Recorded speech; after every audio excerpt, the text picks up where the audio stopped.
आपको वेलकम कहते हैं जागो लाहौर में। कैसी हैं आप? ठीक है, थैंक यू सो मच हनीबा, एंड फाइन, अल्लाह का शुक्र है। Thank you so much for inviting मी।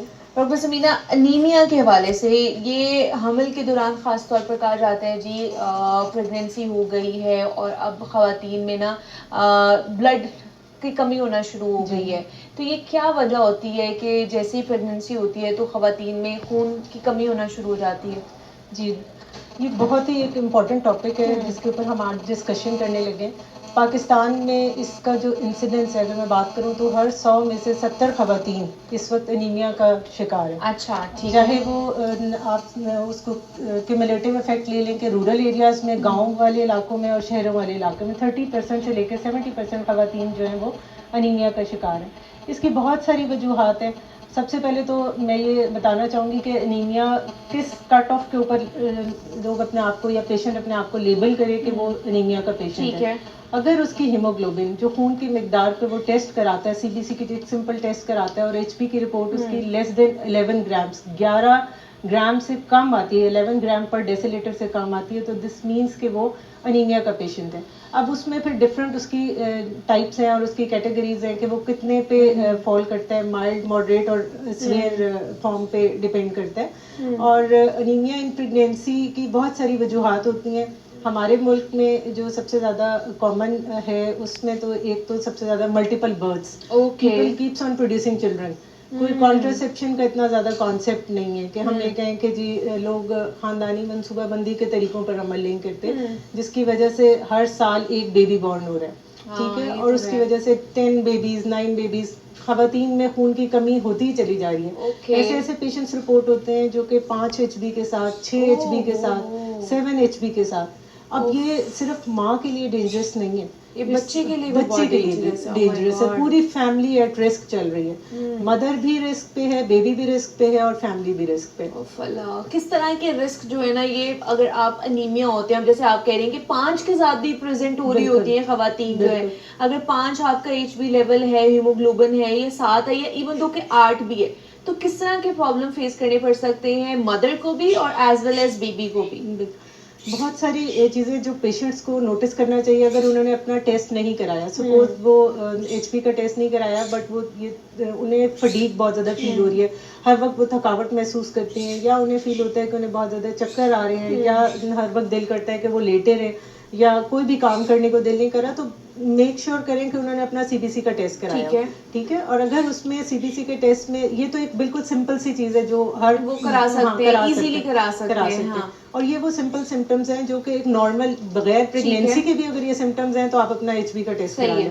लेकिन अगर प्रेगनेंसी के अंदर आपको लगता है कि मुझे बार बार बहुत ज़्यादा सांस चढ़ना शुरू हो गया है इन सिम्टम्स के साथ, और अगर आप को रिपीटेड अबॉर्शंस की हिस्ट्री है, बार बार मिसकैरेजेस हो रहे हैं, या वक्त से पहले डिलीवरीज हो रही हैं, या आपको लगता है कि मुझे पाइल्स का इशू हो गया है, हेमरॉइड्स हो गए, आपको वहाँ से ब्लीडिंग हो रही है, या पेट में हर वक्त दर्द रहता है, तो दीज आर ऑल इंडिकेटिंग कि आपको कहीं अनीमिया की तरफ तो नहीं आप जा रहे। और वक्त से पहले अगर पेशेंट्स की बार बार डिलीवरीज हो जाती हैं तो भी वो एक रिस्क फैक्टर हो सकता है कि हाँ कि अनीमिया की वजह से प्रीटर्म डिलीवरी हो रही है। और अगर माँ जो है वो डिलीवरी के दौरान या फिर प्रेगनेंसी के दौरान अनीमिक है, तो क्या जब बच्चा डिलीवर हो रहा है, बच्चा पैदा हो रहा है, वो भी अनीमिक हो सकता है? बिल्कुल, बच्चे वक्त से पहले डिलीवर होंगे, उनमें कॉग्निटिव डिसफंक्शंस होंगे, यानी वो उतने इंटेलिजेंट नहीं होंगे, वो वक्त से पहले वाली डिलीवरी में मेंटली लो बेबीज होंगे, फिर उनकी ग्रोथ उस तरह से नहीं होती। वो बच्चे भी बिल्कुल मैल नरिश्ड और बिल्कुल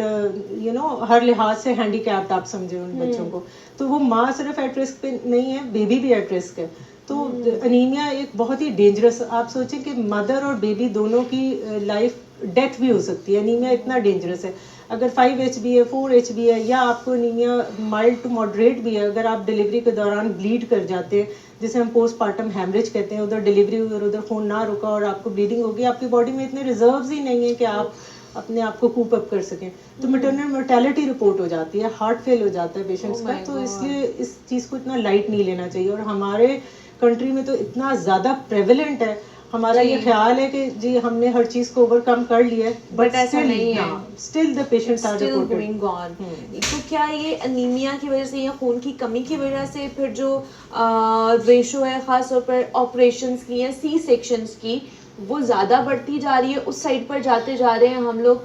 अनीमिया की वजह से आप इस तरह से कह सकते हैं, इनडायरेक्ट रिलेशनशिप link कह सकते करता है हैं, कहीं ना लिंक कहीं करता ये? है। बिल्कुल, प्री टर्म अगर डिलीवरी हो रही है, बच्चे का डिस्ट्रेस शुरू हो गया है या पेशेंट को पेन शुरू हो गया, बेबी अभी उस पोजीशन में नहीं है कि नॉर्मल डिलीवरी की तरफ हम लेके जा सकें, कि वो सीधा है ही नहीं, तो वो फिर आपने आड़ा बेबी है या कुछ भी है और उस anaemia is a risk factor कि उसको पेन शुरू हो गई है या लीकिंग हो गई है, तो वो एक सिजेरियन सेक्शन का रिस्क हो सकता है। प्लेसेंटा ब्लीड कर सकते हैं, जिसे हम एंटीपार्टम हेमरेज कहते हैं। Okay. वो अगर 32-34 वीक्स पे पेशेंट को ब्लीडिंग शुरू हो गई है तो उसकी वजह से भी आपको सी सेक्शन करना पड़ सकता है।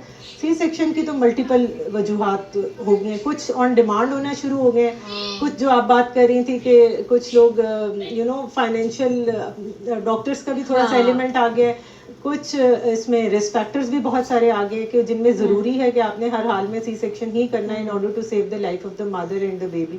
हाँ एग्जैक्टली, कि ये भी रिस्क पर होता है कहीं ना कहीं। हमें डॉक्टर साहिबा एक कॉलर है लाहौर से, उन्होंने ज्वाइन किया, उम्मे कुलसूम। अस्सलाम वालेकुम। वालेकुम अस्सलाम। कैसी हैं आप, ठीक है? हाँ जी, हम अल्हम्दुलिल्लाह हम ठीक ठाक हैं। क्या पूछना चाहेंगी? जी मैं ना 5 मंथ की मुझे ना हामला हूँ, तो मेरा दिल नहीं चाहता कोई भी काम करना कि HB भी चेक कराई है, 12 कुछ है, फिर भी दिल नहीं करता है ना, पैरों से लेके ना जिस्म सब सो जाता है। ठीक है, ठीक है। अभी डॉक्टर साहिबा आपको बताती हैं, फिर आप सुन लीजिएगा। बहुत शुक्रिया।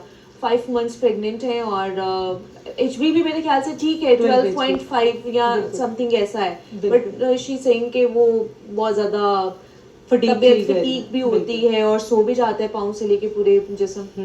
ऐसे भी हम प्रॉब्लम होती है? इसमें से सिर्फ जो प्रेगनेंसी के सिम्टम्स है या जो प्रॉब्लम्स है उनमें से सिर्फ एक चीज पे भी हम बात कर रहे थे।